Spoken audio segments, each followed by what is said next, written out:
Now in its 10th year, this is GabNet. Talk like you've never heard it before.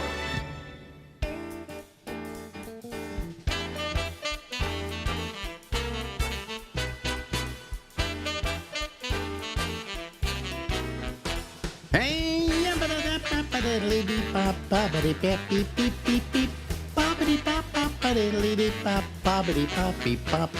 hey, live from Harlem in New York City. Yeah, it's me. I'm Alex Bennett, and we're here until midnight tonight. That's Chuck Farnham. Yep. You know, and you mentioned to me, and by the time they see this, is going to be way past that date. But tomorrow is your what, 66th birthday? No, next week, next Tuesday, I think. Oh, okay. And how old are you going to be?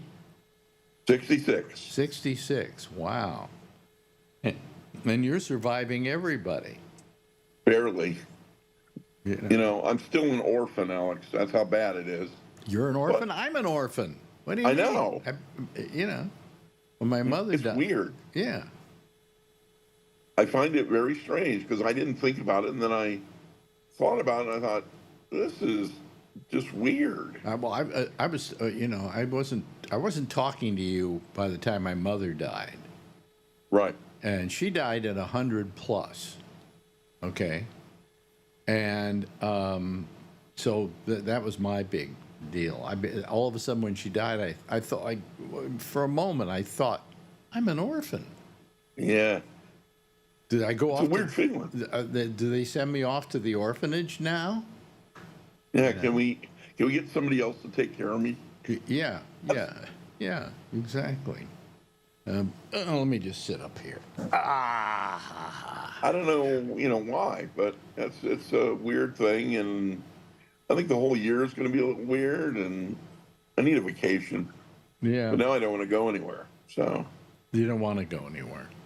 I want to go somewhere, but I don't know. You're out in the middle of nowhere where you are. Oh yeah. Fallon, Nevada, ladies and gentlemen. If you Yeah. and anybody who's listening to me, can you just right now tell me exactly where Fallon, Nevada is? Exactly. You know. If you're in the military, but nobody else. Have I ever been to Fallon? No, I don't. How far? Did you ever? What? I don't think you ever went to Mom's house. Maybe. No. No. The closest I've probably been to you was the Mustang Ranch. Right. Is that It's down the road a ways. Is that still in business? We were talking about it yesterday, actually. The Mustang Yes Ranch and no. was a whorehouse. They renamed it. Oh, really? I would think that would be a name you'd want to keep because it's so entrenched in Well, they still sell Mustang Ranch T-shirts, but it's down by the Wild Orchid now. I think Wild Orchid, Wild Horse Ranch. Wild Horse Ranch. Same business. Oh, we were talking about people who died. My friend who owned the what do you call it? The Moonlight Bunny Ranch. Right. Died. Heart attack. Heart attack. And when he Yeah. went, I went, geez almighty, that's ridiculous. Yeah, he just went out of nowhere. He I used to run into him every once in a while. Occasionally I would go to his birthday parties out there. Yeah. And I told you about the time I went to one of his birthday parties and somebody took a photograph of me, and I wish I had it, but I don't. They said, can we take a picture of you? And I said, sure. And they took a picture of me and two people on either side of me. Okay? And one was, you ready for this? On one side of me was Joey Buttafuoco. And on the other side was, what's his name, who got his dick cut off? Bobbitt. John Wayne Bobbitt. John Wayne Bobbitt. And you know what? There's where the tie-in of this little story goes. What is the hometown of John Wayne Bobbitt? Is it somewhere in Nevada? Fallon, Nevada. Fallon, Nevada. He's a local. Oh, really? Yeah. So do they celebrate his birthday or something every year out No, there? but I should start something. John Wayne Bobbitt, in case people don't remember, a woman by the name of Lorena Bobbitt, his wife, Right. So hated him that while he was sleeping one night, she cut his penis off, then got in the car and drove down the road and threw it into a field. Right. And the police were out there in the middle of the night looking through the field and found the penis. Yep. And then they reattached it. So now I'm standing there on either side of me are two of the sleaziest human beings in America. John Wayne Bobbitt, who had his dick cut off, and Joey Buttafuoco, who was the guy what was her name again? I keep forgetting these things. Oh, yeah. Young girl. What's her name? But, yeah. Yeah. What did they do wrong? Buttafuoco hit his wife, was that it? I don't know, but all I know is that he supposedly was charged with having sex with a minor. Oh, right. Yeah. Yeah. And he had been screwing her. She'd come over to his car repair shop or whatever. I'm trying to remember, what was her name again? God, how the names? Well, let's see, Lorena Buttafuoco, Joey, and what? I'm blank. See? I'm blank. I got nothing. Let me see here. Let me look up Joey. I could look up Joey Buttafuoco. I don't even have my. Oh, here, huh? You want a good story that's in the same vein? Sure. Follow this. Mm-hmm. Got a place here in town that does glass repair. Mm-hmm. Okay. Mm-hmm. They fix windows and stuff. Yeah. And the lady who runs the place, part of her job is to sexually satisfy the owner. Okay? Wait, she blows the owner. Start this again. He has a what? It's a glass repair shop. Okay. For like windshields and things like that. Yeah. And the office manager's job, along with being the office manager, is she blows the owner. Oh. That's part of the gig. All right, now she's going to quit. Not because she's doing that, but she's going to be doing something else. Mm-hmm. So she's going to hire a replacement, right? Yeah. And this is all in the paper. She's going to hire a replacement. So she starts interviewing, the interview process, right? Mm-hmm. And she gets these people, and they come in, and they go, okay, you're going to be the office manager, but you also have to blow the owner. And this woman agrees to the job, right? No problem. So in other words, does she have to do the books too? Yeah. Has to do the books. And blow the guy. And blow the guy. No problem, right? Week into the job, wait a minute. To begin with, where did you hear this story? Oh, no. This has happened a mile and a half from my house. And you'll see where I heard about it here in a second. Mm-hmm. So she comes home late from work one night. Mm-hmm. And her husband says, why the hell are you late from work tonight? She goes, well, I had to blow, what's his name? Mm-hmm. And he's like, what? And she goes, oh, I had to blow, She goes, and the husband is freaking out. He's like, you're not blowing your boss. That's not right. And she goes, no, I have a contract. My job is to do the accounting and blow the guy. It's right there. And she pulls out the document, right? And he's like, this is never happening again. And next morning, he goes down to the glass shop with his gun. He's going to shoot the owner of the glass shop for, a contractual agreement. And the owner comes out with a pistol, because everybody here's got a gun, and shoots the guy in the leg, right? Now the cops all show up, and they're going to get the owner of the glass shop for attempted murder, is what they're going to do, because he's the only one who got a shot off, right? Mm-hmm. Whole thing goes to court in town, front page of the paper, whole thing, and he got off with self-defense. And the judge said the guy had done nothing wrong. There was a contract between this woman. Oh, no. That doesn't. You can't write it. You can't sign somebody to a contract to do something that is illegal, basically. Well, it's not illegal. Maybe she was only getting paid for the book job, not the hand but in job. order to keep her job, she, by contract, had to blow the owner. That was part of the skill set that she needed. If you sign the document, I think you're in. Okay. I mean, if you hired me to clean your windows and give you a hand job, is that wrong? Well, I don't know. Apparently not in Nevada, because he completely got off and he shot this guy in the leg quite nicely. So basically, the guy who owned the glass shop got off for shooting the other guy in the leg. Yeah, they said the other guy was, going down there to, hurt him for. Wait a minute. This is his wife, right? Am I correct about this? Welcome to small town politics. Yeah. So I mean, I would think he had every right to go over there, not necessarily with a gun, but to confront the guy about him contractually getting his wife to agree to give him blowjobs. Well, apparently there was a screaming match out front of the place, and the guy brought out the contract, said she agreed to do this. Here's what the job entails. She agreed to do it. There's nothing I can't help you. You talk to her about this, not me.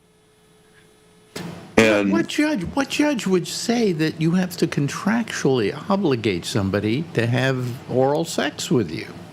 I mean, it just makes no sense at all. Well, I think that's where you go. Maybe in a Trump world, but not in a regular legal world. I mean, it doesn't sound normal, but it certainly was around here. Well, I just don't think that because she signed a contract to do that it's legally binding. I don't know. It probably isn't, but that's not what he was on trial for. He wasn't on trial for contractually agreeing to get a blowjob from the woman. He was on trial for shooting the guy in the leg. Oh, boy. Oh, wow. America, what a country. I mean, it's weird. It's strange. Well, yeah. Dude, I can take you all over town, and weird and strange happens every couple of blocks. And you'll find it. Yeah, well, it'll find me. You're the one that will always come up with these stories. I love that story. When that was showing up in the paper, I was so happy.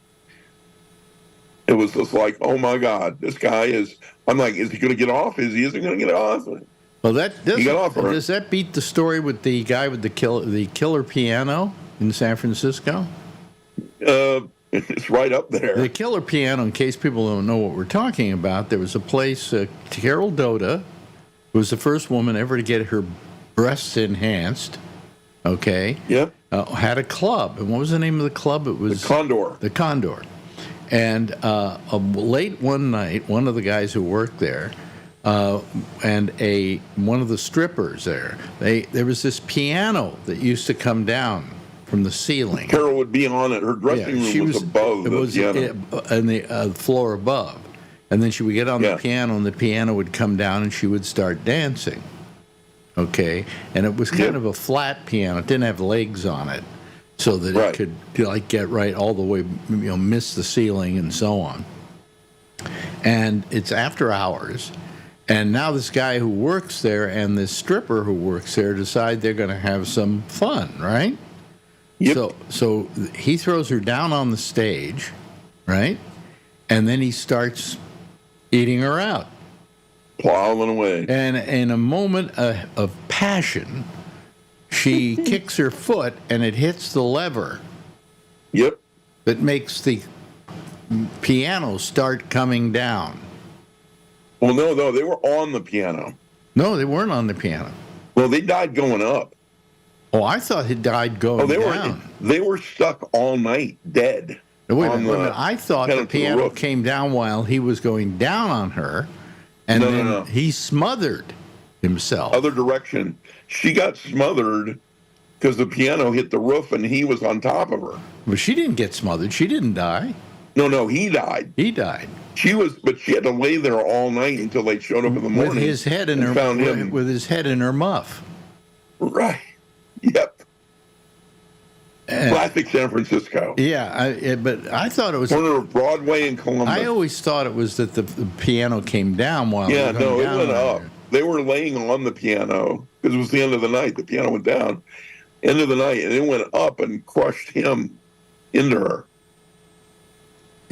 Classic. And he was stuck in her crotch all night until they came and got. All night until they came. The guys came to open up in the morning and found the two of them mounted to the roof, so to speak. Now my question is, I wonder if she ever had sex again. Probably not. Yeah. But the I used guy to go to the place in there. the guy died, and he was married. Oh yeah. And somebody had to go tell the wife, "Your husband died. How did he die?" And then they had to explain to her that he, did your husband have a mustache and beard? No. Yeah. Well, he does now. He does that. I think that was a joke I pulled on the air when we told the story. Not as graphically as we just did. As we just dealt with it. It was a winner. Corner of Columbus and Broadway, I think. Wow. I love that place. Yeah. Place next door was good too. I was just looking at your hand. It's all bandaged up there. Why? What? Hold your hand I up. missed that. You bandaged your hand. Why? Oh, this? Yes, that. Apparently, I got something called trigger finger, where if I bend my finger a certain way, it makes a popping and it hurts. So the longer I leave the Band-Aid on, the longer it doesn't hurt. Oh, okay. I've discovered. So that's what I'm doing here. Have you gone to a doctor about this who might be able to actually fix it for you? No, my doctor left town, so I'm currently without a GP guy. Well, go find another So I just GP. do this. Find another GP. Hey, you can get antibiotics down at the horse and feed lot. You don't really need, Have you gone and gotten antibiotics at the horse and feed lot? My mom did many times. Oh boy, your family and you are so weird. I think you were the kind We're of guy my hillbillies. mother warned me against hanging out with. Hey, I loved hanging out with your mom. She Yeah. was great. Yeah. But yeah, I'm a little weird. I admit I'm a little weird. A little? Yeah, I can't see it from in here. What happened was you finally made a profession out of being weird.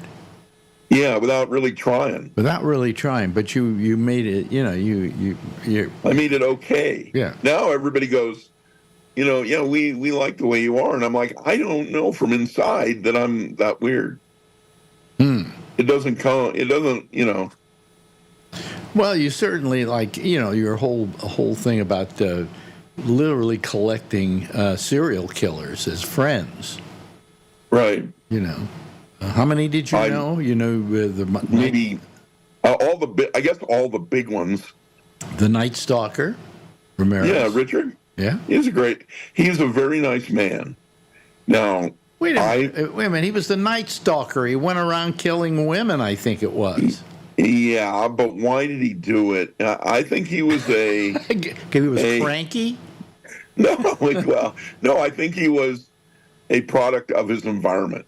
How he grew up is how he ended up. And even when he got into prison, all the gangs in prison were using him as a drug mule because, he'd get a lot of visitors and they could bring stuff in. Well, and he talked to me about it. And I said, Richard, you need to stop hanging out with those guys. They're not going to make things better for you. And he goes, I know, Chuck. I don't know what to do. And I go, just say no. But he's the the Night Stalker. You know, you Yeah, get this but the name. next time You he get said this no, he got his name, teeth the all Night bashed in. Stalker. You have to be very proud of that and use that to terrorize other people. Not when you're in jail. Well, He was just Richard to me. he was just Night, not Night Stalker. Huh? Richard. He was Richard. And and then of course the penal system says he died of natural causes. He's like 35 years old, dies of natural causes. Who believes that? Yeah. Certainly not me. Yeah.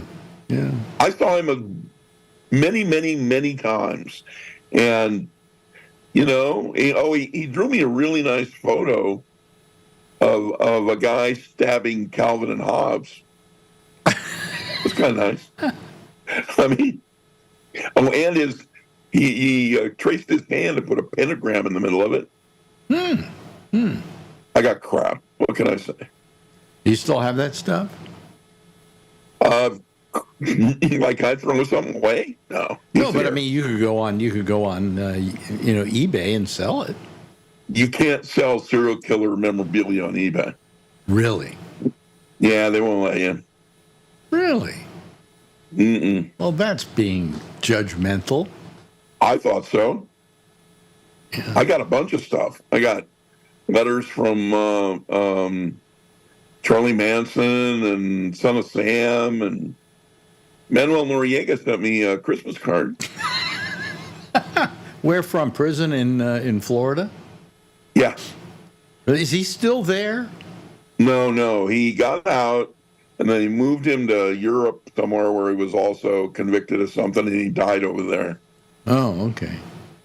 Well, at least you got to travel. It was really good when you addressed something to Manuel Noriega, "Dear General," and he sent me back this thing, and he put 4 little stars under his name, and happy holidays. Wow. I didn't know you did that. Yeah.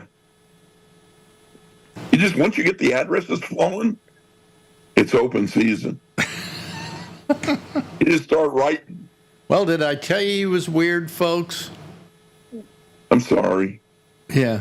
Well, Maybe. I mean, no, it's a hobby, right? Maybe. I don't know. You turned it into a profession, though. You really did. Kinda, yeah.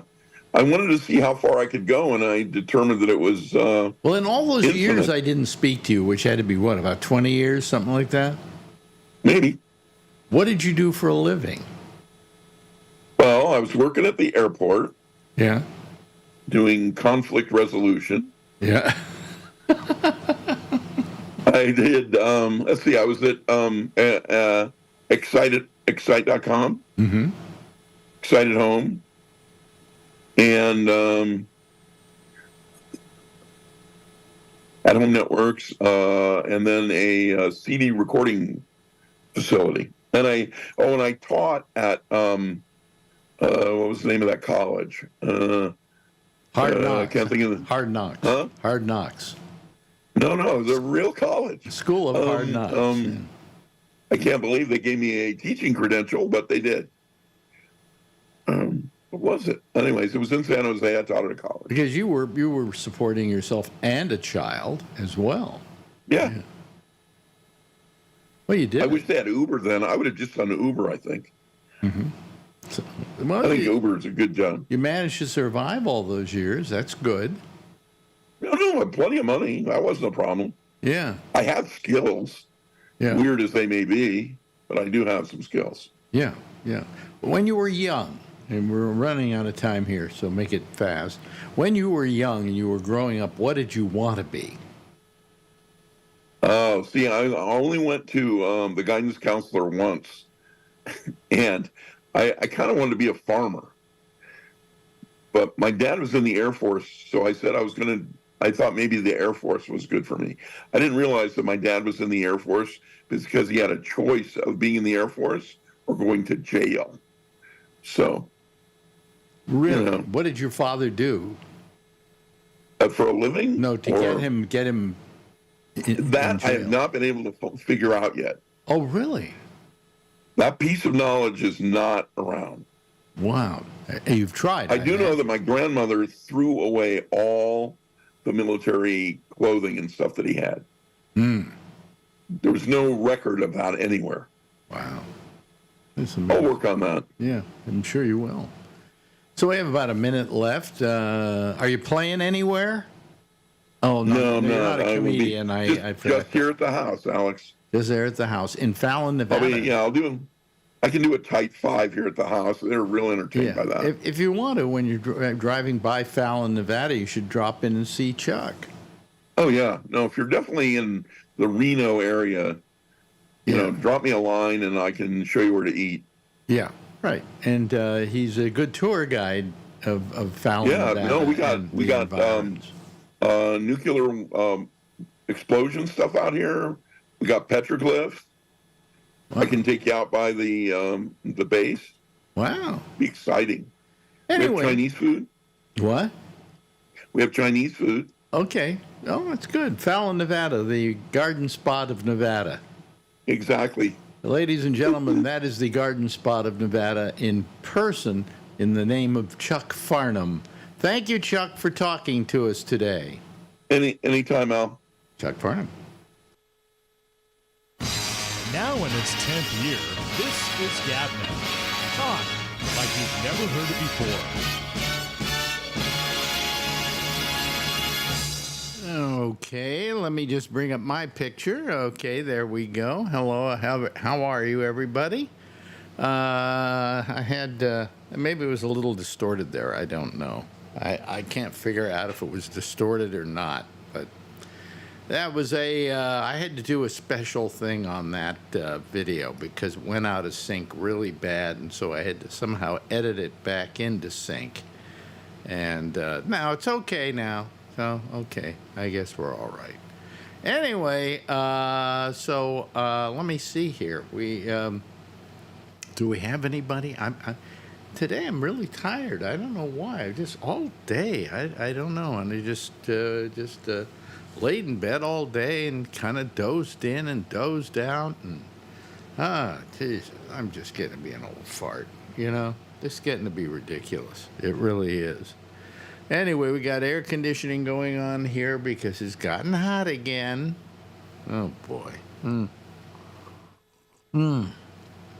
So anyway, let me see here. We have 2 people here. Just 2 people. Oh, okay. Well, what the hell? Let's do it anyway.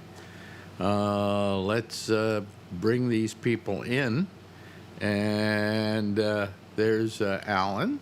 Thank you for being with us, Alan. Hello. I'm sure and more Brian will come. Neary. Hello, Brian. How you my doing? brother. How you doing, Brian? Hello. Can you hear me, Brian? Yes. Oh, okay. All right. And we can hear you. Turn yourself up just a little bit. Now he's frozen. Go up. Now he's frozen. Okay. Anyway. Oh my gosh. Listening to you and Chuck Farnham is always strange. He was, I sort of caught a part where he was friends with serial killers, including the Night Stalker. Yeah. Yeah. So, like pen pals, or actually met them in person? Oh, met them in person. I don't buy it. What do you mean? Not Richard Ramirez. Wait a minute. You don't buy it? I know it for a fact. Really? Yes. Where? I know a little bit about the case. He went to visit him in San Quentin on any number of occasions. Huh, okay. First, we had a friend there who's on death row, and his name was Dean, and we got to know Dean, and he got to know Dean, and then he went out to see Dean, and then he got to know Richard Ramirez as a result of that, and he got to know a few more people out on death row. It was a hobby. I guess I didn't realize that non-family or non-lawyers can actually go visit people on death row. Absolutely. I went out there with Laurie Thompson to see this guy Dean. Yeah. Okay, learn something new every day. Just as long as he says he wants to see you, you know. Yeah, well, sure. Yeah. Is there somebody you want to see, Alan? Huh? Is it an old friend? No, no, No, but no, you Brett. see, yeah, another thing you're wrong about. Drink. Come in. Yeah. We may start the new drinking game with you. You know. Yeah, well, that's it's news to me that you could just go out there and visit someday. So, Well, no, but you can. okay, Yeah. You know, I mean, if I'll look it up afterwards. I'll look up visitors and what's required to be a visitor. well, It's no, not a big deal. you have to. I think you have to be requested by the person that you Oh, want to okay. see. However, These people knew you from the air, I take it. this guy he got to know me from the radio, and he called my program all the time. Cool. And so then Lori and I went out to see him one day, and it's funny. Lori's just such a gem. She got Yep. all dressed up for the occasion. She got dressed up in a dress that could only be described as a sausage casing. And if you've ever been out to a prison, you wear a sausage casing dress out to a prison, and you've got a lot of people staring at you. Sure. Okay. So she got to go in wearing the sausage casing. I don't know how she managed to do it.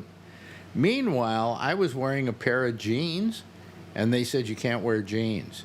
So they had me That's because all the inmates are wearing jeans. Yeah, that's right. So they had me put on a pair of white pants that they had, and it had, I didn't look at it until later, but it had a giant lipstick mark, lips on the crotch. But they gave me this to wear inside, and I'm going, she gets to wear that, and I can't wear this? You know, Yeah. no, you can't because, They don't want to confuse you. right, I didn't want to stay there forever, so. No, I don't think you know, so. Yeah. So anyway, so how you doing, Brian? Doing good. Doing good? You're not working this week, right? Yeah, 2 weeks off. Yeah, I went to Monterey for Car Week for the last few days and may go back. What's today? Today's Thursday. Maybe go back tomorrow night for Saturday. Yeah. Wow. Yeah, because you didn't Yeah, call. it's- You didn't it's call. nice. You didn't call last night, and I figured it was because of Car Week. No, but I listened to Alan's show last on the way home today. Alan's show. Alan show. Yeah, Alan's show. Are we being facetious? Pieces? I can hear the audience laughing. Yeah. Yeah. Yeah, no, yeah, so yeah, Monterey Car Week. So it starts, it starts like the week before, but actually they kick off on Tuesday-ish, and they have all events going all over. So it's everything from new exotic hypercars like Koenigsegg and some really, really, special multi-million-dollar cars. Yeah. To then you have like 1930s Mercedes limousines and stuff like that. Mm-hmm. So it's really big spectrum of cars. So yeah, so it's really, really cool to see. So yeah, so Tuesday was a show. Wednesday, they have like a show at the Monterey Jet Center with airplanes and cars. So some of my friends had cars over there. And then Thursday, this morning, they had the tour. So for the tour, was the Concourset, the Elegance, the big show on Sunday. Mm-hmm. You can get extra points if you drive this tour. So they start at Pebble Beach, and there's probably about 50 or 60 cars. And then they leave there and they go like 17-mile drive. They Yeah, I have a know the course for them. 17-mile drive. Yeah. Yeah, and then they come back, and so it's cool to see all the cars again, and then they get to start up and they leave, and so they drive in front of us. So it's pretty cool. Yeah. Wow. And so you just it's go a lot down. of fun. And what do? You're looking at a lot of different cars, right? Yeah, just cars nonstop and walking nonstop, and yeah, so it's a lot of fun. Yeah. So, and you're a big car fan, so. you know. Yeah. So some of my McLaren friends were there, and then some of my custom friends were there. So it's a nice mix of all my friends. So, Yeah. Oh, especially at the good. party Good. last night. Good. So you take off a couple of weeks for that, or is that just a week? I take off this week for that because then I don't know what I'm going to do down there. If I'm going to stay down there or come back home and then go back. And then next week I'm going. Yeah, next week I'm going to Vegas for a couple days. So. Going to Vegas? Yeah, a couple of my friends live over there, so it'd be nice to get away for a few days. They live there? Yeah. So you don't have to book into a hotel or anything, right? No, we still do, but I booked this hotel. I think I told you. So my friends, there's like so the guys and girls, and they want to go see Bruno Mars, so we're gonna go see Bruno Mars, and then dinner and stuff like that. And then, but we booked this like 3 months ago, and all the rooms were really, really cheap. And I'm not saying at Hard Rock, saying at a different hotel, but the hotel, they had like suites, the suites, panoramic suites with the views for really cheap for 3 days. So I got one of those like months ago. So. What's really cheap? What's really cheap? It was $1,000 for the 2 nights. Oh, that's not bad. And how many rooms is it? I think there's 2 rooms in that suite. And then they have the most expensive Motel 6 that you've ever stayed at. Then they have huge main room, and that's where they have like the panoramic view of the. It's a Planet Hollywood. Planet Hollywood. I understand that's a nice hotel. Yeah, so yeah, like I said, booking months ahead is well worth it to save a lot of money. Wow. Okay. All right. $500 a night. How many money of you in the room? More money for cocaine and hookers, so that's always good. How many people how many rooms are there in the suite? I think there's 2. I think there's 2 rooms. Oh, okay. So that if 2 of you do it, then it's $500 a night. Oh yeah. Yeah, it's not bad, you know. Yeah. Yeah, they charge you for everything up there anyway. So. They charge you for everything? Yeah, tipping is just getting around and everything. So. Yeah. Are you driving or flying? Flying. You taking a semi-private aircraft? No. They fly but they had them. a lot of those. They had a lot of those last night at this Jet Center party. A lot of they had a couple of old planes, like the war planes, and then they had these jets. And you could look in them and check them out, and you could talk to them. I don't know if they're talking about renting them or if they're talking about purchasing them. But there's so many people, like important, like high-end people, I guess, there. So, yeah, they had dogs searching around for bombs, I guess. I don't know what they're doing. So, yeah.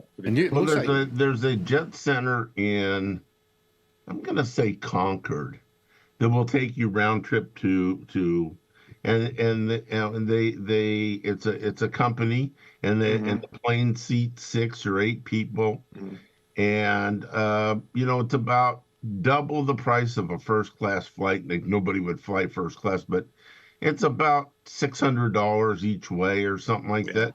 But it's a private jet. You don't have to go through TSA security and all this other stuff, and it's really cool. I have a friend of mine that flies to Vegas all the time on business, and just walks out to the aircraft and they fly them. Yeah, I'm sure a lot of tech guys do that. They fly. Google even has their own jet center in San Jose Airport. But yeah, they have a big building there. But yeah, I'm sure there's a lot of people that do that. I hear it advertised all the time. I'm surprised you didn't negotiate that, saying that you would go back to San Jose, that you've got to have a jet available to you at any time you needed it. No. Well, I don't know that you want to have did I have a jet? No, yes, we did have a jet. Right. My friends at that time, what do you call it? New Tech. Decided that because they were in Topeka, they didn't want to have to always go all the way out over to St. Louis to get a plane and stuff. So they I guess they bought their own plane. It was a jet, And so they flew into San Francisco, and they call me up and they go, "Hey, we're going to go down to Monterey and have dinner. We're going to fly down. So why don't you meet us at the airport, and we'll pick you up." So I go in. They got their own jet. Oh, this is cool. You know, I mean, you're sitting in that jet. I could even hold my suitcase up. You know, I didn't have a suitcase, but what do you call it? A briefcase. Backpack. I could hold it over my head while we were taking off, and nobody was going to stop me, you know. But anyway, Yeah, they have a lot of they had a lot of car auctions going on also all week. And then I went today to one of the auctions outside at the golf course, but I've gone there like Thursday. I've gone there like on Fridays and Saturdays. Like Fridays, you walk through and all you see are just jets coming in, just nonstop. These small jets coming in, dropping. Yeah. Well, anyway, what happened was, so they said, you know, just meet us there. We'll go down, we'll have dinner, and then we'll get you back by 10 o'clock at night, and you can go to sleep and do your show in the morning. And I figure that's always cool, because what can you say? You say, "What'd you do last night, Alex?" "Well, I got in a jet, and we flew down to Monterey, we had dinner, and we came back." So we go down and we land, and they have a limousine to pick us up and take us to this really nice restaurant down there. Can't remember what the name of it was now, but it was quite well known. Sardine Factory. And we went and had dinner, and we go back to the plane, and all of a sudden they notice this big giant patch of oil under the plane. And it turns out that the plane had some kind of massive leakage of oil. And of course, they're not going to let it take off, right? Right. So they had to go get limousines to take us all the way back to San Francisco. And I didn't get home till 2 in the morning. Okay? Whoa. So when people said, "What did you do last night?" I went, "Don't even ask." You know, don't even ask. So a friend of mine that's a former military pilot flies for Hewlett Packard.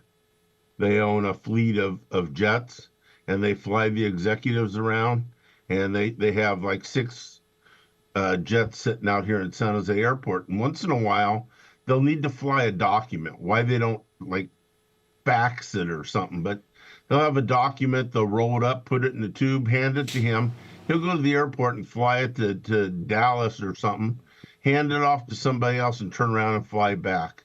And when they don't have executives on board, if he's the only one, sometimes I would go with him. I've been with him in a number of years, but it's pretty amazing, those little jets, how quick they can get up in altitude. It's they're pretty fast going up.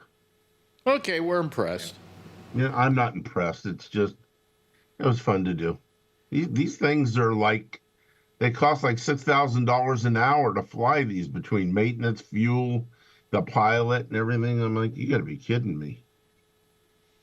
No wonder my HP stock is. Usually have a pilot and a co-pilot too. Yeah. Well, I sat in the co-pilot seat. Yeah, You only need certain routes. You only need one person, a pilot. But certainly, if you go over water, you need to have a co-pilot too, or something. But in between here in Texas, there was no water. Oh, really? Well, I mean, yeah, but in between the Bay Area and, I mean, you fly over the Bay, but we wouldn't do that. It was the aircraft was based in San Jose. Mm-hmm. You just park near the jet center, and you go there, and they own like 6 jets for because their headquarters are here, and they hand him the documents. He shows up. He says, "Come on, we're taking this one." He unlocks the door. We get in. He goes through a checklist. Gets on the radio with the air traffic controllers, tells them the plan, and, within 15 minutes, we're in the air. Wow. Well, okay. It's fun. I've done it 4 or 5 times. Most of the time he has executives with him, and there's no way he could sneak me in. Little old me, so. Okay, and that's your story, and you're sticking to it? It is. Oh, okay. The most unusual flight I ever took, though, was I had a friend who had just gotten his license, and he had a small plane he could rent. And he calls me up. This is in New York, and he says, "Why don't you meet me out at Teterboro Airport? That's out in New Jersey. Meet me out in Teterboro, and we'll get in this little plane, and we'll go up. We'll go out to what's that island out in? Oh, geez, I'm trying to remember the name of the island now. Martha's Vineyard. No. It's just between Long Island and where do you call it? Oh, No idea. God. And No Rhode idea. Island. And Rhode Island. It's a small little island. Block Come on, Island. Jeff. Block Island. That's the name of it. Block Island. Says, let's go out to Block Island. We'll go have some dinner, and then we'll get in the plane, come back, and then, we'll be back here by 10 o'clock. We'll go over to Max's Kansas City when everybody asks us what we did. We can tell them, we just flew out to Block Island for dinner and came back. So now we fly out there, okay, and we land, and we go out, and we get a car to pick us up out there. Oh, boy. Mute your mic. Boy. You didn't even have time to mute your mic. Usually you're good. Tonight that Alex Bennett dies halfway through the show. Oh, boy. Anyway. You okay? Oh, there goes Jeff. I guess it's catching. Yeah, I do that all the time. Anyway. So we land, we go, and we have dinner, and then we get back, take a car back to the plane, and he goes to the plane, he sticks the key in the door, and the key breaks off. Oops. Now, he can open the door because, just by putting the key in there, the other half of the key is still in there, so we could open the door and get in it. But now what do we do to start the plane? And we don't know what to do, and it's like 10 o'clock at night or whatever. And so one thing leads to another, and we have, excuse me, I got to blow my nose. Hold on. And he muted himself. No, I muted myself. Anyway, so we figure, oh, well, we can't do anything about it because it's late at night and there's nobody here who can fix the plane or fix the key or do whatever's got to be done. And we book a room and we stay overnight. And we wake up the next morning and now rain is coming down like you wouldn't believe it. Right? Now, this is that little trip we were going to take to Block Island to have dinner so we could tell everybody that guess what we did tonight? We flew out to Block Island and had dinner. And finally, we get somebody at the rain starts letting up, and we get somebody who fixes airplanes because there are people there that deal with airplanes. And he comes out to the plane and he goes, well, you don't need a key to start these. And we said, well, what is that about, And they said, no, all you have to do is you just have to hotwire. In other words, where you would hotwire something with a plane, you don't have to hotwire it. You have to separate two wires. In other words, there's a thing called a magneto or something. So if you take that and you separate the two wires, the plane immediately the ignition starts up. So he does that, and then he tapes the ends of that together, and he says, okay, you're good to go. So we took off. And all we're praying is that somehow these two things don't get together because then the plane will stop.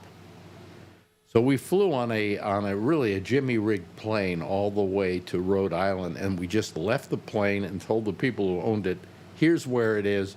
And we took a train back to New York. And 24 hours later, I'm back in New York. And of course, when people said, what did you do last night? I went, forget it. I don't even want to tell the story, So that's my plane story. Anyway. We've never had a problem. That's interesting. Well, let's. A jet has a different maintenance schedule, I guess, or something. They get higher up and pressurized, and so they got to be scrutinized. I guess I don't know much about it, But I think they're more scrutinized than just a prop. Oh, something. I know guys who are like real stoners who are also pilots, and when it came time to pilot a plane, Yeah. they became so straight and narrow you couldn't believe it. Wow. I mean, they would stop smoking dope hours before they were supposed to do this, so their head would be straight, and then they're checking everything before they're taking off. There's a whole checklist you do, especially when you're doing like one of those. This was a 2-seater plane when we took out to Block Island, and those things that's the most fun flying you can do. That's flying, I don't know. I like the 2. Remember the Man Show? Remember the Man Show? Yeah, I remember the Man Adam Show. Carolla and Jimmy Kimmel. Yeah. Remember when they used to do the drunk pilots? No. They imitated drunk pilots, and they're like they found the luggage like flying in, and they're pretend like they're drunk before they're going on the plane. Anyway. So I don't know. I have nothing to talk about tonight. Do you have anything to talk about? Well, I guess there was my answer. I can. Hmm? I could. What were we going to say, Jeff? Jeff, you're breaking up on us a little bit there, But then again, you're in Maine, aren't you? Are you still in Maine? Jeff? Get home on Saturday. What? Hold on a second. I think is what he said. Yeah. We've got a problem with your signal, Jeff. Have a See, you're breaking up on us. Do they have internet in Maine yet? Boy. Hey, anybody else want to call us tonight, or can I call this thing off early? Hello? Yeah, Brian, are you gonna, if you go back to the car show, are you looking to buy or just to have fun? Your customer support's right behind you. Is that Pam? Oh yeah. Yeah, well, your customer support just walked out of the house there. So I almost put a bid on a 1933 Cadillac LaSalle today, but nice. I started going up too high. Yeah. Wow. How much did it go for eventually? I don't know because it didn't hit the reserve, so it was up at 50,000. But I was cheap, I guess. I only wanted to spend like 30 on it. It was nice, but what was the reserve on? What was the reserve nothing on? Really. But it's just crazy all the money that goes down there and the cars that are down there, because like McLaren's McLaren, but then you have all these special edition McLaren and stuff like that are there, and like I said, there's $4 million cars driving by you down there, and it's just wait a minute. There's $4 million McLarens. There was a bunch of $2 million McLaren Sennas cruising around, but there was an Apollo there, which is like, I don't know how many million that car is. And you go to like some of the like Spanish Bay and Pebble Beach, like Spanish Bay, they just had a bunch of cars in the front there, just all lined up, and they're all multi-million-dollar cars. So this is like the biggest show in the world. Everybody goes to this. And it's right here in Carmel, so nice to be so close. Been so spoiled. Gone to it like for 15 years, I think. And is everything for sale, or are people just there to show off their cars? A lot of the companies are there to show off, and then there's a lot of auctions going on all over. Yeah, and then there's some big events that they unveil some new concept cars and stuff like that. So. Listen, we were talking about private jets. Does your company have any private jets? No. Danaher may, our parent company may, but not ours. Yeah. Because if we, they asked me to go to Sweden again next week, but I'm not going. But if we go, we get first class because it's over 8 hours, stuff like that. Yeah. Yeah, for Sweden. So. Well, that's The neatest ride I had recently, a couple weeks ago, was a friend of mine has a Ferrari 812 super fast. Mm-hmm. And this thing cost well over $1 million too. So he's leasing it. I didn't know you could lease Ferraris. of course you can lease anything. He's a Ferrari nut, and What do you mean you he's didn't think gonna you lease could? it for a year what- instead of buying the damn thing. Can you hear me? Yes. Oh, okay. What do you mean you didn't think you could lease Ferraris? You can lease any car. Well, I don't know. I just kind of went over my head. I didn't realize that you could lease an expensive car like that. Oh yeah. Like you could only buy them or whatever. But he says the damn car is like $890,000 plus tax, and all the other stuff comes close to $1 million. And he said, I didn't want to spend that on the car, so I leased it for a year.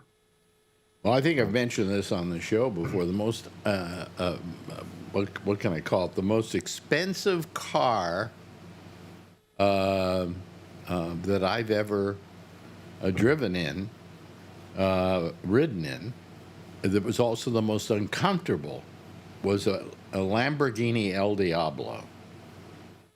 Yeah. Which is what, about $250,000, maybe more than that.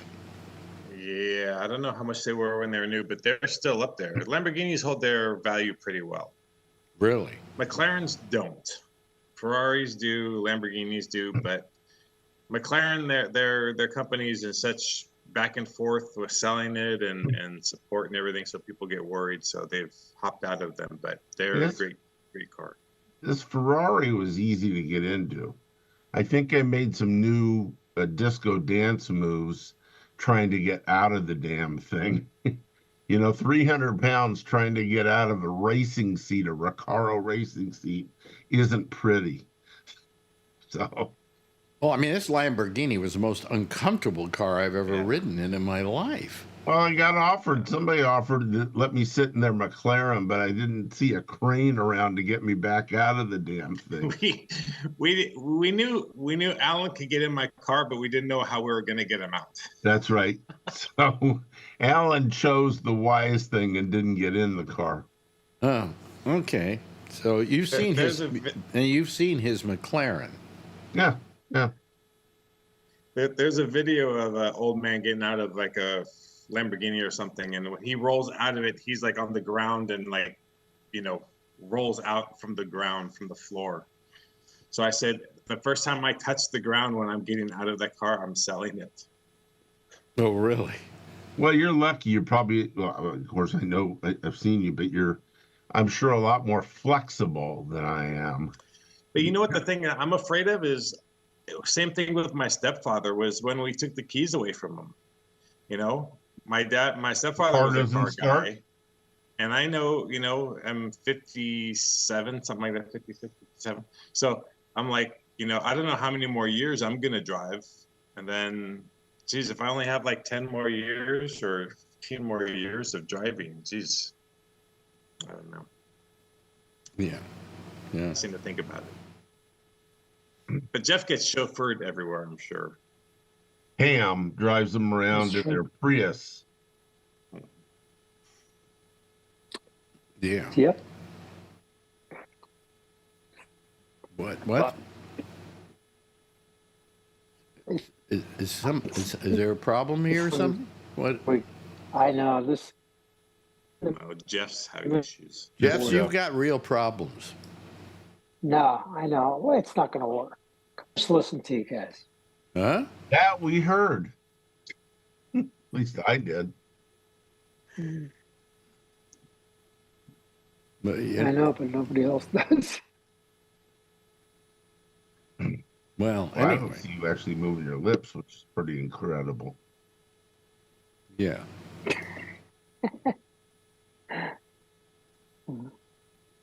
Probably a very slow connection, Signals here. very bad connection. Yeah. Yeah. So now I saw I'm right by the ocean. So I see some some video today of like Kamala going down the stairs of the Air Force One or whatever, and then they're like, it's empty tarmac, and then what they're doing is they're saying, here was the, and it's people are just forwarding this stuff like crazy without looking or researching anything. But they're showing it, and then they like, and then they zap in the crowd cheering for Kamala, like a full crowd on an empty tarmac. And I don't know what the original video was supposed to be, but then here they are saying, "Oh, this is AI," And I think this is when the problem we're going to start having with AI is. Wait a minute. Hold on. Let's back off here, because a couple of days ago, Donald Trump was claiming that at the tarmac there was all AI.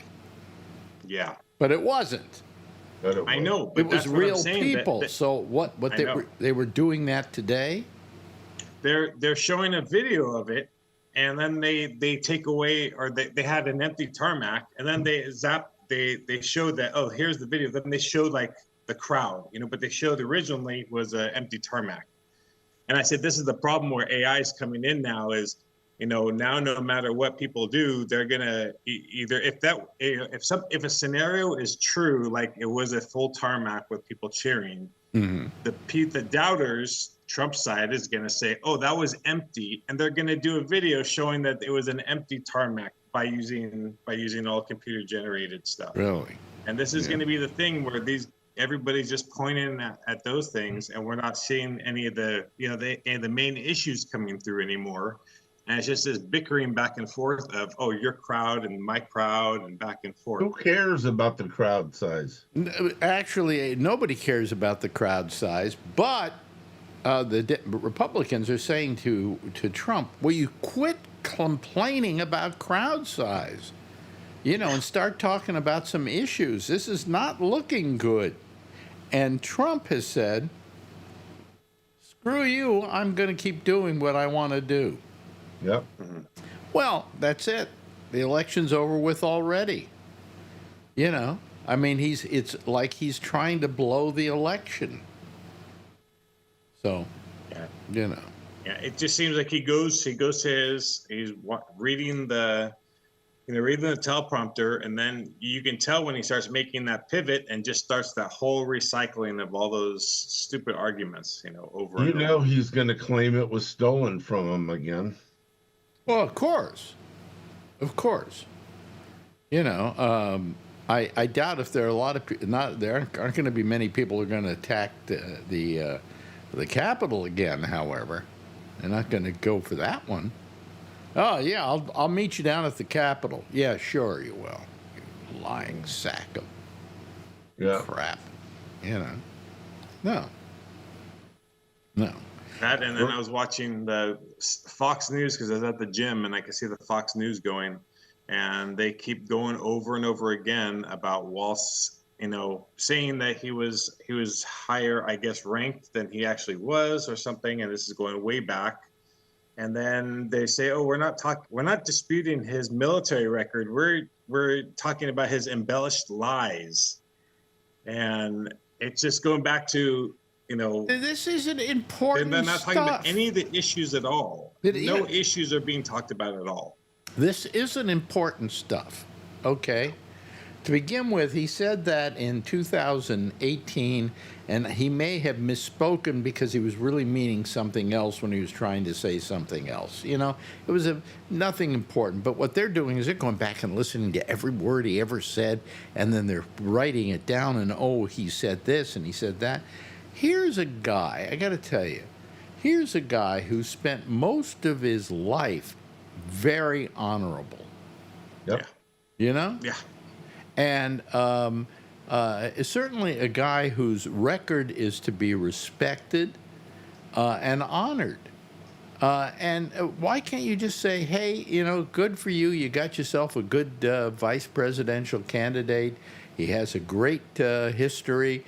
We welcome him to the race and whatever. No, you can't do that. You got to start saying, oh, he didn't say this, and he wasn't this, and he wasn't that. The guy spent 24 years in the National Guard, for crying out loud. What do you want him to spend another 3 days in the National Guard so he can be shipped off somewhere? So he needs to meet with the National Guard, have a huge crowd of all National Guard people and say, by the way, Trump and these guys don't think that your service is honorable. So I guess you know who you're going to vote for. Well, no, but you got this guy, what's his name, J.D. Vance, who was in the Marines. Big fucking deal. Big fucking deal. So you were in the Marines. You only were in the Marines for how many years was he in there? 4. He 4 years? He only attained the rank of corporal, not command sergeant major like Waltz. Yeah. Big difference in rank. Absolutely. E4 versus E9. There's some problem tonight with our Zoom. It's glitching Yeah, a little we're bit. getting flashes, huh? Yeah, it's glitching. Yeah. That was just me. Huh? It's Jeff's I thought it was just Well, my you're side. glitching, and then when you glitch, I glitch. But nobody at the bottom glitches. Well, I see Jeff glitching a little bit, but Brian's the only one that's clear. Yeah. Usually mine's terrible. Yeah, mine's okay. Mine's okay, but I don't know. I mean, it could be you glitch, and then it causes my glitch, and I don't know. When you somebody- back to San Jose, Brian? Huh? When you moving back I to don't San know. Jose? Maybe January. Oh, okay. Somebody mentioned on the chat, and yeah, I saw too, Greg Kinn passed away. What? Greg Kinn passed away. Really? Yeah, I saw it on there. I thought it was old, but yeah, they said it on here too. What did he Yeah. die from? Wow. 75. I'm not sure, but they said 75 Ooh, years that's old. old. I knew Greg quite well, actually. Yeah. Did he play at the Breakfast with Bennett's or anything? I don't know if he ever played at a Breakfast with Bennett, but he certainly did my show on many an occasion. Yeah. And then he himself went into radio. Yeah. And it's amazing. I wonder why, I often wanted to ask Greg this. Guy goes out, has one massive hit after another. I mean, he had 4 or 5 hits, one right after the Yeah. other? Jeopardy and Yeah, there are quite a few. And then all of a sudden, no more hits. Mm-hmm. What happened? So. I remember you used to bring this up on the show a long time ago about some of these bands that get together and they've been together for 10 years until they have a hit because they've been working on this album for 10 years. And then all of a sudden that hit came from that 10 years of work. And then all of a sudden they're allowed another year to get another album out. And then they're trying to rush something and they don't have that, that software. Well, I mean, for instance, I'll give you another guy, one hit right after another. Boom, boom, boom, boom, boom. Huey Lewis. Oh, yeah. And then all of a sudden, nothing? Well, why does that happen? Maybe he got tired of going out and making hits. I don't know, but I don't know how you can get tired of making hits. The more hits you got, the more money there is in the bank, for crying out loud. Yeah. Did you see that documentary they had on We Are the World? Yeah. Yeah, Huey Lewis was on that. It was pretty good. Yeah. But, he can't sing anymore. Right. Because he had this bad tinnitus or whatever. And he can't be in a band, hear a band. It just will drive his Tinnitus? hearing. Tinnitus, but it's something worse than that. Wow. His ears? Is it in his ears? Yeah. Oh, really? Yeah. I don't. Chuck Farnham listened to the show. Go to a doctor. They give you a little injection of cortisone. Goodbye, trigger finger. Yeah. Yeah, I don't know. I was going to say that. I couldn't say it while he was on, but I was going to say it earlier. I forgot. He's going to wear a bandage around it. It's not going to help. So there you go. Well, no, I get cortisone. I get trigger finger too, and I just got my wrist injected yesterday for carpal tunnel, just like you do, right? No. I thought you got cortisone injection. Yeah, I get it in wrist. my hand here for arthritis. Oh, okay. Yeah. Works And good, I huh? got it in my knee because I fell, and then I got what do you call it? what do you call it? What's the thing where oh God. Oh, I can't remember now. Forget it. Okay. It's a knee thing. It's the thing I had in my knee. And Yeah, you're you know what I'm talking same thing about. I did too. You know, what do you call it? Where you overextend one of your joints, and I can't Pulled think whatever. Anyway, Yeah. I had to get the shots in my leg, and then I took another fall, and it started bothering me again, so I had to get shots again. I had to get about 2 of those, but now it doesn't seem to really bother me that much anymore. Good. So, Good. you know. Welcome to our part of our program where we talk about our medical problems. Yeah, but neither you or I, who usually can remember these things, can remember the names tonight. Yeah, well, I mean, I had the tormeniscus. That's right. I had the same thing. Got a cortisone injection, and a day later, it felt a lot better. Well, but mine felt 100% better, like I didn't have it. But then after about 3 months, 4 months, it comes back again. So you get another shot, and then I got another shot, and now I don't really feel bad anymore. It feels okay. Occasionally it aches a little, but no problem. And I'm going to go get my hand done again because it's starting to hurt a little bit. But, Yeah. Well, because Marjorie's hand is hurting her a lot, and she wants to go to the doctor and get it done. So we go together to the same doctor and just book dual appointments. So we, Cool. get They a have like shot. 2-for-1 shots or something. They have those. 2 for 1s, yeah. It's a little bargain he's got. Come on in, get a shot for you, and then bring your wife and get a shot for her. And we'll charge you 3 times the amount. Well, I signed up. I'm going to be having a meeting on the 30th to go to PT for my neuropathy. PT. So, yeah. Well, I hate the idea. Physical training. Alex Bennett does jumping jacks. Well, no, What is the? Is it just moving your legs back and forth, gaining circulation through there? Is that what that? I don't PT know is? what they're going to do. I don't know if it even is going to help. Okay. The thing I hate about PT is that, okay, so I'm going to go get PT. All right, so do all the things you're going to do. Make me flex, make me do this, do some massaging down there, whatever's got to be done. And then they say, and now go home and do this. Well, wait a minute. I don't want to go home and do anything. I just want to come here. You do whatever you got to do. Right. That's the way physical therapy is. They do a little bit in the office, and they give you a list of a million What things. am I to do paying at them home. for? I'm doing all the work. That's right. And I they don't like give you it the either. rubber bands. Those rubber bands to do. They Yeah. always give you Oh, those, yeah, put in the rubber door band and then thing. pull. Yeah. Yeah. Yeah, well, I don't know what they can do about this neuropathy, but, maybe they can. People? When is the feeling not there? Is it when you're lying down, or is it all the time? Because neuropathy is like the numbness of your feet, right? Yeah, my feet are always numb.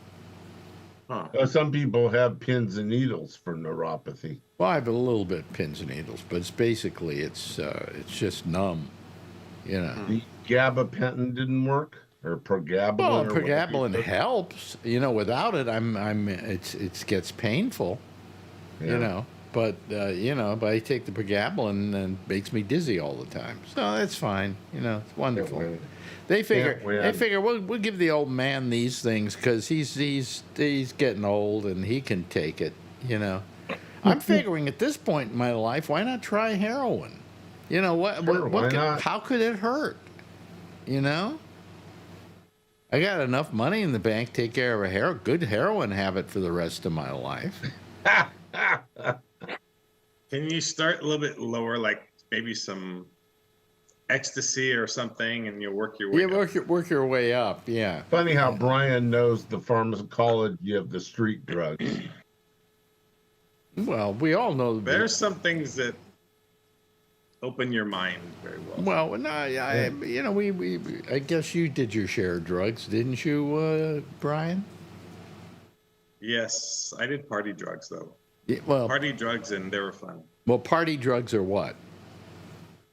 Ay. MDMA, Long time ago. acid. Ecstasy and ketamine. Ketamine was my fun. Ecstasy, Ketamine was I thought was a lot of fun.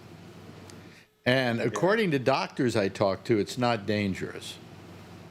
Yeah, you just have to make sure you have water. You're Yeah, you don't want to get dehydrated. dehydrated. Yeah. But I thought these ketamine kids- was horse tranquilizer. no, Yeah, the ketamine's ketamine, a different story. Well, that's what killed, what's his name? The guy from Friends. Oh, was it? Yeah. Oh, really? Yeah. Matthew Perry. Today they were saying they arrested his ketamine people. Oh, really? Yeah, they Wow. arrested a doctor and a woman known as the ketamine queen. Oh, wow. And then there were some other people that were involved in it. His assistant injected him with it, so they charged him with that, Sure. and it was ketamine. But Jeez. but supposedly ketamine is kind of not really a drug that kills you, unless I guess No. maybe, huh? No, but if they're injecting that stuff, that's we would dry it and then you snort it, and that gets your the best filter system in the world going up there. Mhm. And you know how it is, with the drip and it's like perfectly dosed to you, and it the worst thing you would do is like I said, you have some outer body experiences, and it was a fun drug. But it's funny because you could have stuff from, because what it is, right? The liquid is for the brain surgery, right? So it sort of numbs the brain. Right. So we would have stuff from pharmacists, like connection that was like for human stuff that was really, really smooth, and you can go in and out. It's really smooth. But then you had stuff, and you had like on the bottle before we would dry it, you have little animals. They have animals pictures, and I would always say, which one is this one? Is this one for the horse or the pig, or is this for the elephant? Because I really need to know that before we start doing this stuff. Well, I had a girlfriend who turned me on to ecstasy, and what a wonderful little drug that is, and it's supposedly not dangerous. It's On the street, they call it the love drug. Yeah. It makes you. Yeah, but I'd be really wanna have afraid. Sex with I'd be everything. afraid to do with kids now, with when they're cutting stuff with Fentanyl. So well, so that's ecstasy, right? that's the problem today. Yeah. So ecstasy, back when I used to do it, the worst thing that they would do is cut it with some caffeine or some things, right? So it's not that bad, but Or fiberglass, and then you can't stop them. No, in your nose. not that far back. But then now my friend he and I used to party all the time together when we were younger, and it's like, man, we're like, geez, these kids now they start, they're cutting it with all this other stuff, with what do you call it, opioids or whatever, and it's like, man, I wouldn't trust anything anymore. No, they say be very careful about doing. Well, with fentanyl, it takes 2 micrograms can kill a grown man. Micrograms, not milligrams. Yeah. Very small. Yeah, that glitching seems You to really be heavy. gotta know what you're doing. That glitching seems to be heavier on your side than on my side. It seems On to. Alan, right? Yeah. Yeah. And I don't think I'd be glitching if he weren't glitching. So. Lucky. Well, that's because we're both Jewish. Yeah, I guess. But Alex, you do gummies, right? I haven't done gummies, but I heard that's like just really just nice and mellow and. You know something? I don't like ingestibles for pot. You're talking about Edibles? pot, right? Yeah. Gummies for pot. As an old person, I use gummies for vitamins. But anyway, So you don't want to mix them up. by the And way, I laxatives, just you gotta ordered. be careful. I ordered something, and we had it last night, and it was great. I don't know if you ever tried these. There's a company called Chocolate, chocolate.com. And you can go there and order gummies, chocolate coated. Oh, are they good? Oh, man. There's no drug in Adrian. it. It's just a gummy with. It's a gummy Oh, that covered with sounds just great. really great chocolate. Oh, that Adrian sounds- would try to make s'mores with it. I'd be in big trouble. Oh, really? We have chocolate for s'mores. Yeah. May be interesting for us to do it, but I don't know for her. Yeah. So anyway, so how else are things going with you, Brian? Everything copacetic? Yeah, everything's good. Yeah, I like yeah. how we have Everything's to doing good. talk around. I think in December and January will be really good. I think I'll move down. I'm gonna probably sell this house and move down to San Jose again, that area, and yeah. So, our company's closing in Sunnyvale, and so I sort of have an option to take a big package and or work up in Lodi. And so I don't know if I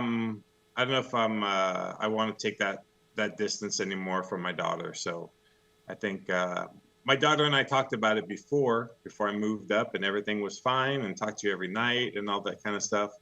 And then the distance is just sometimes during the week I know that she's not doing much at home, so I'd rather grab her and go grab something to eat or something. So Yeah. being a little too far from her right now. So I think probably in December I'll do that. I may take this package from my company. And 20 years is good on my resume. I have 20 years is good, and it's a big package. So may do that and then just find another job in San Jose. So Yeah. I'll make all those decisions in December, between now and December. But Isn't it that's probably amazing what how a I'll do. lot of the decisions you're making in your life now are based upon your daughter? Yeah, well, and that's the mistake I made. And then I listened to a lot of podcasts, and that's one decision that I didn't make correct. Is I moved up here for my work, Mm-hmm. and I shouldn't have done that. Should have probably stayed in San Jose, and then so but now it's based on my daughter, because that's going to be over 10 years. Even if I go to another company, maybe it's only for 10 more years and I retire. So Yeah. And then my daughter breaks my heart and moves away from me. well, no, your daughter's going to break your heart when she hits 10 and you have to leave her off a block from school. No, not her. No. Huh? Oh, No, she gets mad when I go like my car stuff without her. She gets upset. really? Oh. Yeah, she wants to go. And I say, Is she possessive about your time? yes. Well, yes. I'm envious of you. Okay? Because look at what you got going here. You're what, in your mid 50s now? Something like that. And you got a kid, and you love that kid like nothing going, and she adores you. I can tell that. Oh yeah. And but like we talk about all this fun stuff with fun things, and I wasn't ready for a kid before, for sure, but now that I did all that stuff, I had a fun party life and fun young life. So Yeah. I couldn't have done it earlier. You don't feel like partying anymore? No way. Partying is like you guys, and I'm up till 9 and ready to go to bed. After that. I can't say I was ever a partier. What are you talking about? Huh? You went to party, right? All the time. No, I wasn't a big partier. I mean, when you're talking about parties, you're talking about, going out, yeah. I mean, I was a player. There's no question about that, But that didn't mean that I partied a lot. Partying is going out and getting stoned and, if I got stoned, I usually got stoned at home. I never got stoned at some party somewhere, Yeah. So. That's when we had these like drug stories, especially with ketamine, and people would start out, one time when I was at a club, and we're like, right when they start a story like that. One night I was at a club and they're doing a drug story. It's like, oh no, this is gonna end bad. Wow. Alan was there busting the parties. We've got just 4 people here with me, and there are more people watching now than usually watch this program. There are 46 people watching right now. Yeah. And you all could have joined us tonight. Yeah, you could have, but hey, maybe they just enjoyed the people I got here tonight. Okay, so what the hell? If you can hear it, the theme's there, and we're getting out of here. Thank you so much to Alan, for having joined us tonight. Thank you very much, Jeff, for joining us as well. And Brian, nice hearing. Tonight's been car talk, folks. That's what it's been. Car and drugs. car and drugs. Yeah, things like that. Irresponsible. Anyway, everybody, thank you so much for being with me tonight. I really appreciate it. And why don't you give a big wave goodbye, and I'll give a big wave goodbye at you, okay? There they go, ladies and gentlemen. That's our citizen panel for tonight. We'll get a citizen panel back here again tomorrow night. There's one coming up right now with Amy Manuel. She's next over most of the same GabNet. She'll be here taking your calls on Skype at GabNet Live. Skype at GabNet Live. I will see you again, when is it? Tomorrow night. Yeah, same time, same station in life. And in the meantime, as always, if you see her, tell her I love her, okay? Bye-bye, everybody. Good night.